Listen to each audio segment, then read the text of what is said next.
You are chemically addicted to your negative thoughts. Hey, if you're enjoying this video, do me a favor and hit that like button down below. It helps with the YouTube algorithm so that more people can see this message because it helps us get it out organically. So hit that like button and I appreciate you.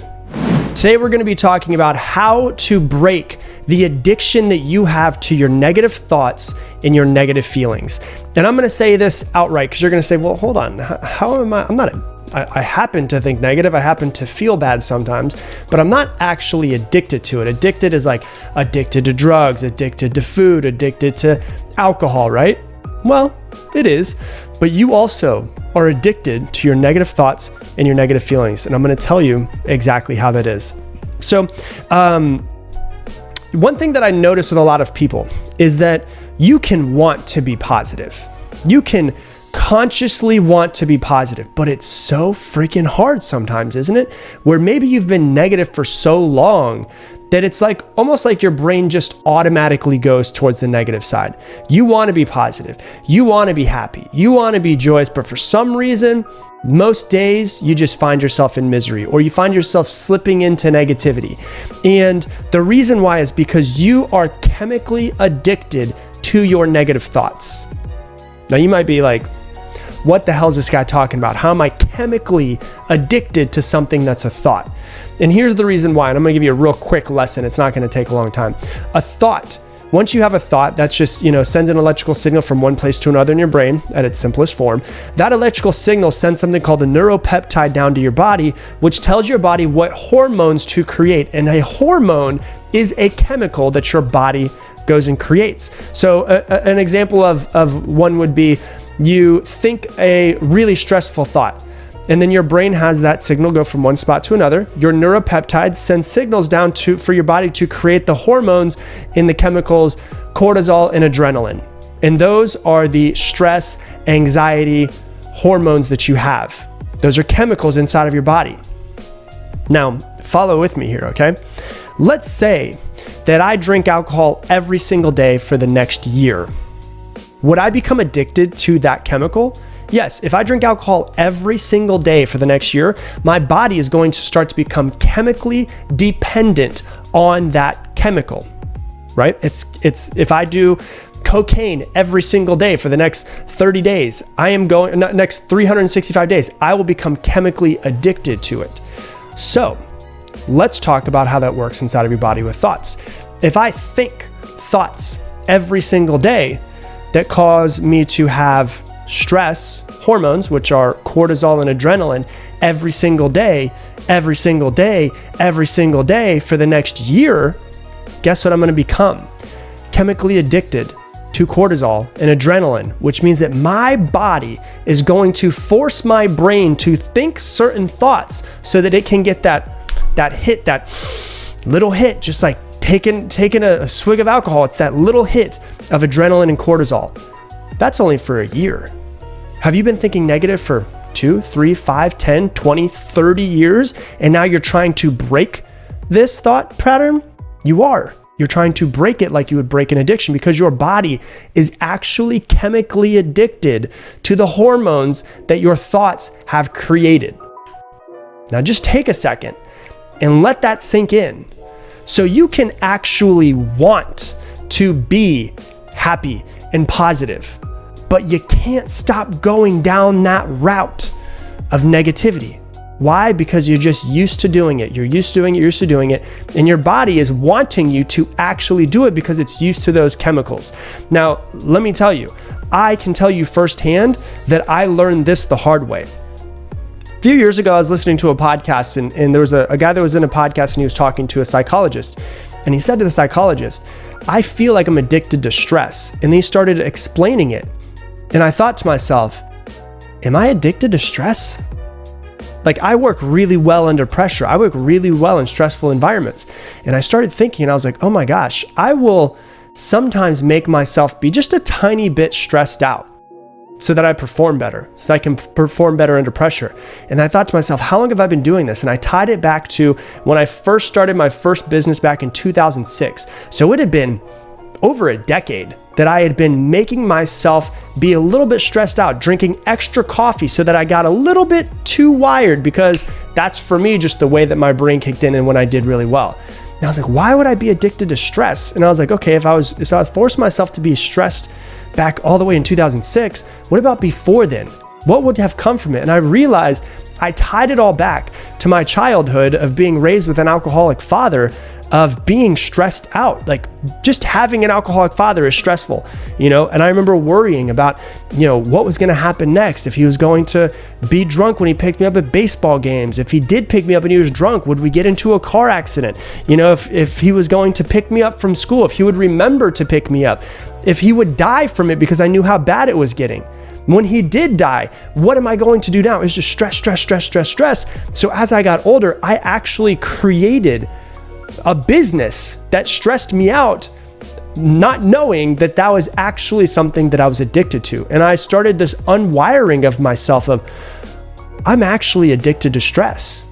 And so I have to literally consciously calm myself down in the middle of the day, knowing that this is something that I've become addicted to.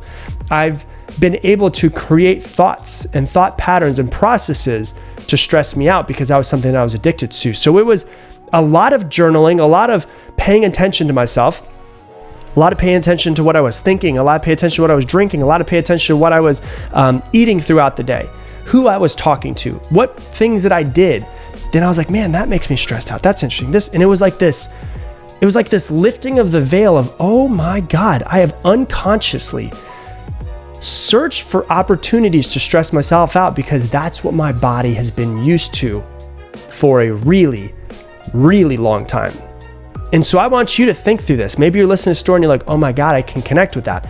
Even if you don't connect with it, have you created systems and thought patterns to make you feel a certain way, to make you negative? Because ultimately, negativity is something, the negative thoughts is something that you could become chemically addicted to. Well, now that we've talked about becoming chemically addicted, let's talk about how to flip that and how to become unaddicted to it, how to stop going through these things. And it's actually really, really simple, but saying it is simple. And it's like everybody says, it's really easy to say, it's really hard to do. It's really easy for me to say what I'm about to say. It's really hard to be very self-aware and to think about it and think about the process and really start to break yourself down.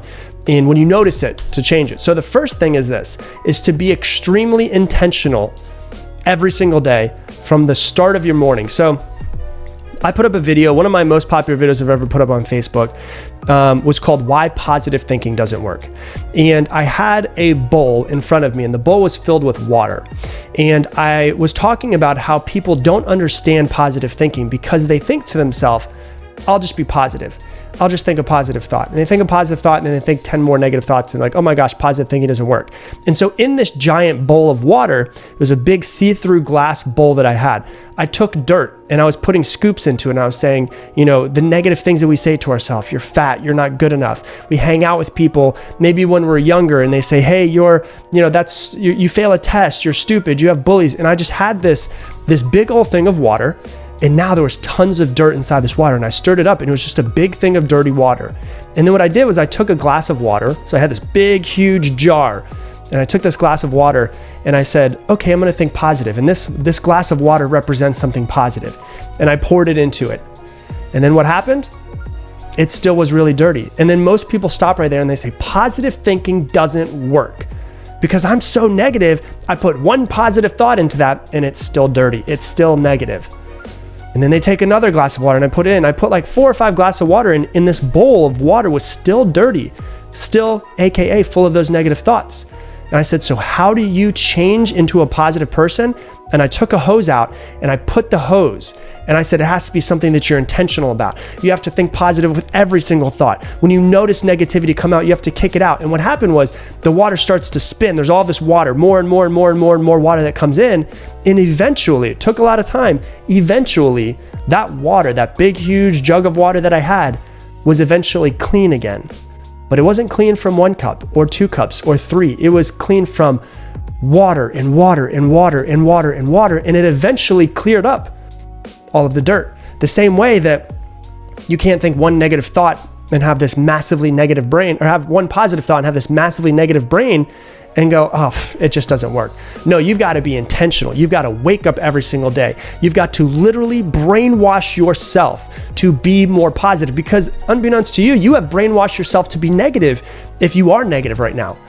And the way that you feel, the way that you think changes the way that you feel. So if you don't feel good, you're not going to do the things that you need to create the life that you want, which means that you need to go back to your thoughts. So you have to be extremely intentional. Wake up every single day and say, how am I going to force myself today to be more positive? Maybe I need to come up with a plan. If it's important to you, you'll find a way to do it. Does this require work? Yes. Once again, I said it's very easy to say, it's very hard to do. It's very hard to stay consistent with. So you have to be intentional and say, what am I going to do today? Maybe I'm going to wake up and I'm going to look myself in the mirror and I'm going to say, I love you for 10 minutes straight, and try to brainwash myself into feeling good and believing in myself and loving myself.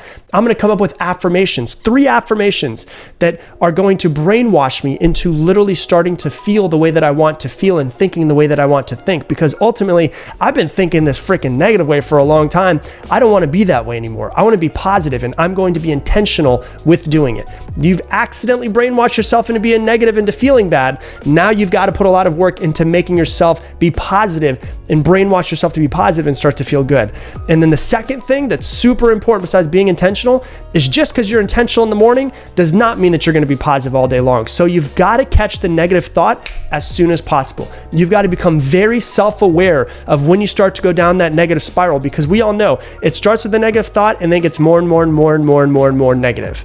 Right? And then you notice 3 minutes down the road, you've gone through this massive crap storm of just thinking negative to yourself. And now you just feel like you've been covered in crap and you're like, I don't feel good. I don't want to do anything. And it all started from one negative thought and you just started to spiral down. And the way that I like to make people think of it is this. Think of a bowling ball, for instance, right? Let's say you have a bowling ball and you're at the top of a 1,000-foot, hill. This 1,000-foot hill has a road that goes straight down. And I've got this 15-pound bowling ball, and I'm going to roll it down the hill.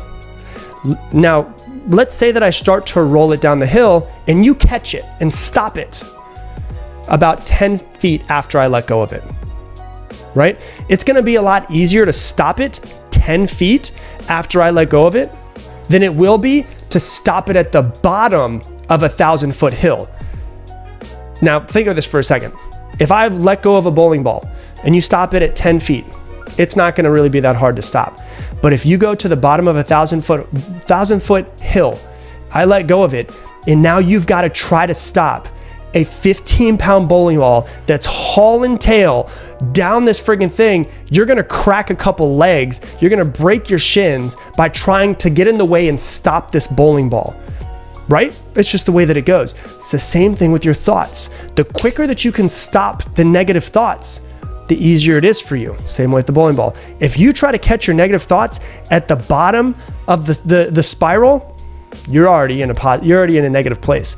And so the key is to become extremely self-aware as to when that negativity starts. What causes that negativity? Maybe it's somebody that's in your life. Maybe it's your boss. Maybe it's a phone call from your mom. Maybe it's a spouse that you need to get a divorce from. I don't know what it is. Start to notice what sends you off down that path of negativity and get rid of it as soon as possible.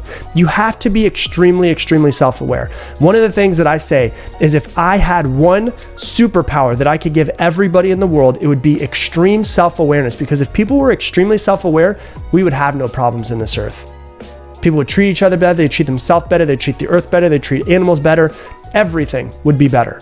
And so if you could become extremely self-aware, be intentional when you wake up in the morning of how much you're going to brainwash yourself to be positive, and then stop the negative thoughts, because they are going to come, but stop them as soon as you possibly can and start to notice. Take note. What makes me go down the spiral of negativity? Is it an email from this coworker?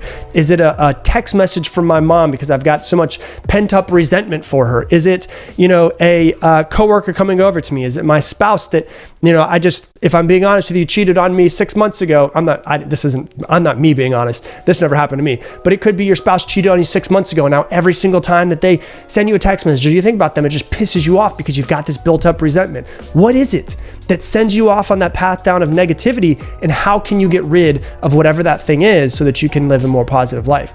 Get rid of the things that send you down the spiral, and you won't have the spirals happen. It's that simple. Once again, it's very easy to say, very hard to do. You can't just decide to be positive. You can't just decide to have, a positive life, and you have one positive thought and then you're just like, oh my gosh, this is such a beautiful day. I feel so amazing and I'm going to feel amazing for the rest of my life. No, be realistic. You're going to go down paths of negativity, but you got to be self-aware and notice it. Stop it as soon as possible, like the bowling ball going down the hill. And you just have to be as serious about this as you possibly can, more than almost anything else in your life, because this not only affects you, it affects every person that you come in contact with. And it is a complete rewiring of your brain. It's required. You're not just going to change. The reason why I say that you can't teach an old dog new tricks is because an old dog has to completely rewire parts of their brain to learn that new trick. So it's going to take time. You have to be intentional. You have to be paying attention. But if it's important to you, you'll find a way. Those are the 2 tips that I have for you. Be intentional from the moment that you wake up every single day to being as positive as possible. And number 2, when you notice those negative thoughts come in, get rid of them. Replace that one negative thought with 3 positive thoughts every time. Just flood your mind, flood your body, flood your life with positivity. And in a year, 2 years, 3 years from now, you'll notice that you're one of the most optimistic people that you're around. And the reason why is because you've just wired yourself to be optimistic. The same way that you can get addicted to the negative thoughts of the stress, of the cortisol, of the adrenaline, you can also be addicted to the serotonin and the dopamine and the amazing things that can be flooded into your body. And if you get addicted to those, your brain and your body are just going to want to keep creating those. So the secret to rewiring yourself and to get rid of your negative thoughts and your addiction to them and your negative feelings is to be intentional about it every single day, number 1. And number 2, get rid of the negative thoughts and replace it with 3 positive thoughts every single time. And you'll wake up in a couple years and realize you're a completely different person.